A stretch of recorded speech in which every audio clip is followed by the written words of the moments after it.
શ્રી ગણેશાય નમઃ. મિત્રો, આપ જોઈ રહ્યા છો યુટ્યુબ આપણી ચેનલ આવો સત્સંગમાં આપ સૌનું સ્વાગત છે.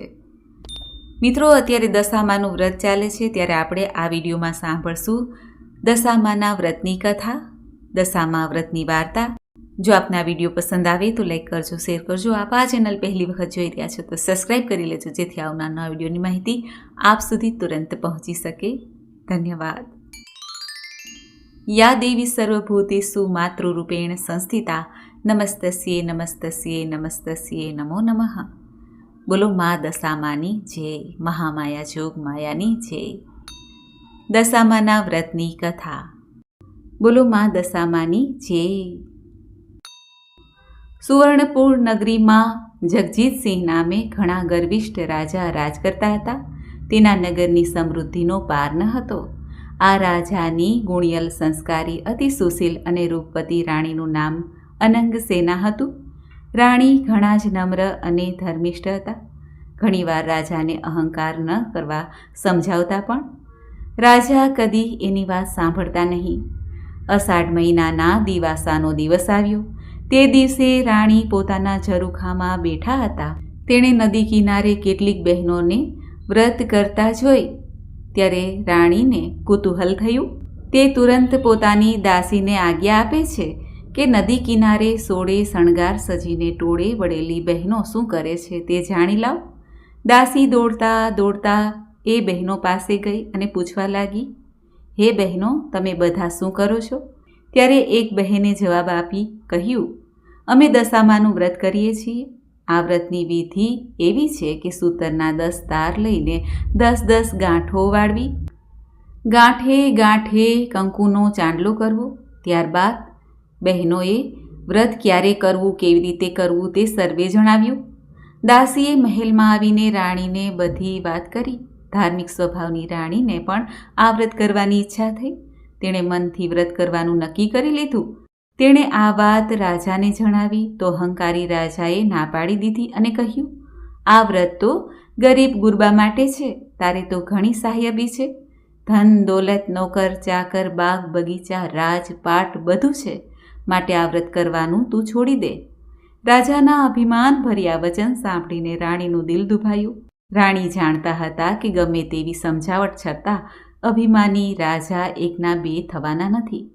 રાજાએ અહંકાર અને ગર્વ, અભિમાનમાં ચકચૂર થઈને દશામાના વ્રતનું અપમાન કર્યું. તેથી દશામાના ક્રોધનો પાર ન રહ્યો. માએ રાજાના સપનામાં આવીને એક જ શબ્દ કહ્યો, પડું છું. બીજા દિવસે પડોશી રાજા લાવ લશ્કર સાથે ચડી આવ્યા. આવા અણધાર્યા હુમલાથી રાજા જગજીતસિંહ ગભરાયા. જીવ બચાવવા માટે રાણી અને બંને કુંવરોને લઈને જંગલના રસ્તે ભાગ્યા. રાણી અનંગસેના મનમાં સમજે છે કે પોતાના પતિએ કરેલ દશામા વ્રતના અપમાનથી આ દશા પ્રાપ્ત થઈ છે. ઘોર જંગલમાં રાજા રાણી ઉઘાડા પગે ચાલ્યા જાય છે.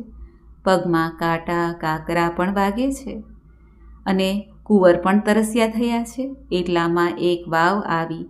રાજા પાણી લેવા માટે વાવમાં ઉતરે છે. પાછળ બંને કુંવરો પણ ઉતર્યા. દશામાએ અદૃશ્ય રીતે કુંવરોને ખેંચી લીધા. કુંવરોને અદૃશ્ય થયેલા જોઈને રાણી વિલાપ કરવા લાગ્યા. રાજા પણ મનમાં સમજી ગયા કે નક્કી આ દશામાનો કોપ છે. રાણીને આશ્વાસન આપતા રાજા સમજાવે છે કે જેણે આપ્યા એણે લઈ લીધા, હવે એ જ આપશે. ત્યાંથી આગળ વધ્યા. રસ્તામાં રાજાની બહેનનું ગામ આવ્યું. રાજાને આશા હતી કે મારી બહેન જરૂર આશરો આપશે.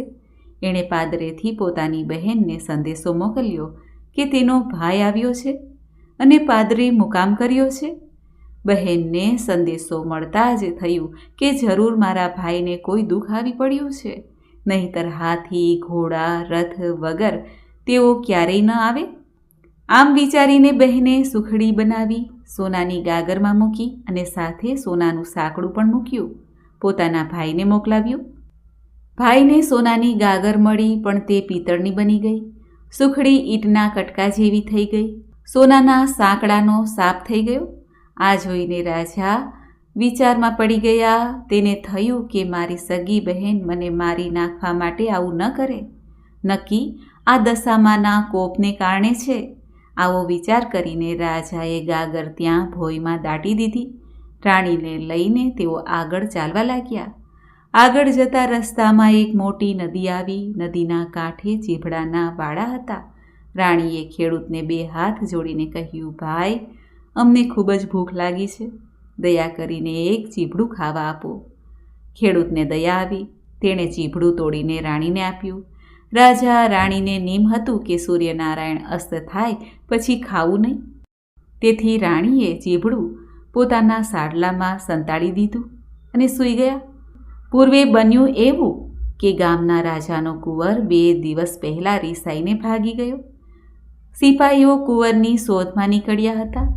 સિપાઈઓ શોધતા શોધતા અહીં આવી ચડ્યા. તેણે રાણીના સાડલામાં કંઈક સંતાડેલું જોઈને બોલ્યા, બહેન, તારા સાંડલામાં શું છે?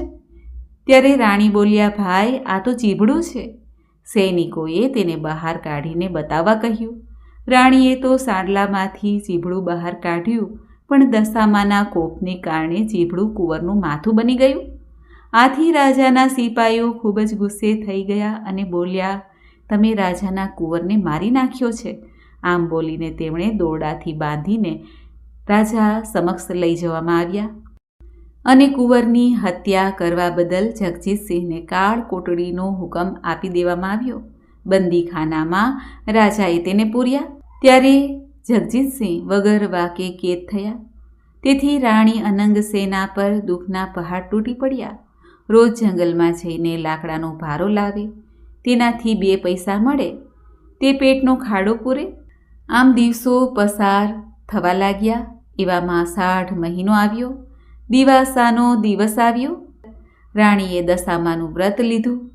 10 દિવસ સુધી માની પૂજા ઉપાસના કરી અને આર્દ્ર સ્વરે માની સ્તુતિ કરવા લાગી. રાણીની ભક્તિ જોઈને દશામાનો કોપ શમી ગયો. માએ રાણીને આશીર્વાદ આપતા કહ્યું, કાલે તને તારો પતિ પાછો મળશે. એ જ રાત્રે દશામાએ નગરના રાજાને સ્વપ્નમાં આદેશ આપ્યો કે તે નિર્દોષ માણસને કેદમાં પૂર્યો છે. તારો કુંવર તો એના મોસાળે લીલા લહેર કરે છે. સવારે પાછો આવી જશે. સવાર પડતા જ દશામાની કૃપાથી કુંવર પાછો આવી ગયો. રાજાએ જાતે જઈને જગજીતસિંહને બંદીખાનામાંથી મુક્ત કરી ક્ષમા માંગી. એટલું જ નહીં, ખૂબ ધન પણ આપ્યું. રાજા રાણી રથમાં બેસીને સુવર્ણપુર આવવા માટે નીકળ્યા. રસ્તામાં બહેનનું નગર આવ્યું. રાજાને પેલી ગાગર યાદ આવી. પાદરે આવીને ખાડો ખોદીને જોયું તો ગાગરમાં સોનાનું સાંકડું અને સુખડી હતા. એટલામાં બહેન પણ આવી. તે ભાઈ ભાભીને આગ્રહ કરીને પોતાના ઘેર લઈ ગઈ. રાજા રાણી 2 દિવસ ત્યાં રોકાઈને આગળ ચાલ્યા. રસ્તામાં પેલી વાવ આવી. વાવના કાંઠે દશામાં વૃદ્ધ ડોશીનું રૂપ ધારણ કરીને ઊભા હતા. રાજા રાણી તરત માતાજીને ઓળખી ગયા અને તેમના ચરણોમાં ઢળી પડ્યા. દશામાએ અસલ સ્વરૂપ આવીને દર્શન આપતા કહ્યું, હે રાજા, તે અભિમાન આણીને મારા વ્રતનું અપમાન કર્યું. તેથી હું તારા પર કોપાયમાન થઈ. પણ હવે તારો ગર્વ ઉગડી ગયો છે. વળી તારી રાણીએ ભક્તિભાવથી મારું વ્રત કર્યું છે. તેથી હું તમારી ઉપર પ્રસન્ન થઈ છું. તારું રાજ તને પાછું મળી જશે. ત્યારે રાજા માં કરતા કરતા દશામાના પગમાં આળોટવા લાગ્યા અને કહ્યું, માં, હે દયાળી, કલયુગમાં તમારી કારમી કસોટીમાંથી કોઈ પાર ઉતરી નહીં શકે. માટે આવો કોપ કદી કરશો નહીં. દશામાં મીઠું મધુર હસ્યા અને બોલ્યા, તારી વાત કબૂલ કરું છું. કલયુગમાં જે કોઈ મારું વ્રત કરીને કથા સંભળાવશે તેની દશા સારી રહેશે. આમ કહીને દશામાં અંતર્ધ્યાન થઈ ગયા.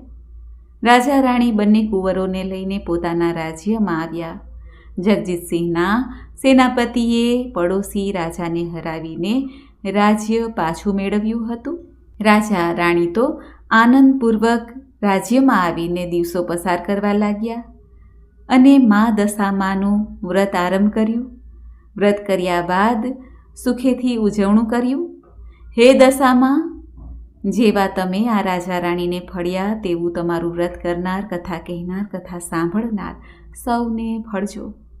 બોલો મા દશામાની જય. તો મિત્રો, આપણે સાંભળી મા દશામાના વ્રતની કથા. મને આશા છે કે આપને આ વિડીયો જરૂર પસંદ આવ્યો હશે.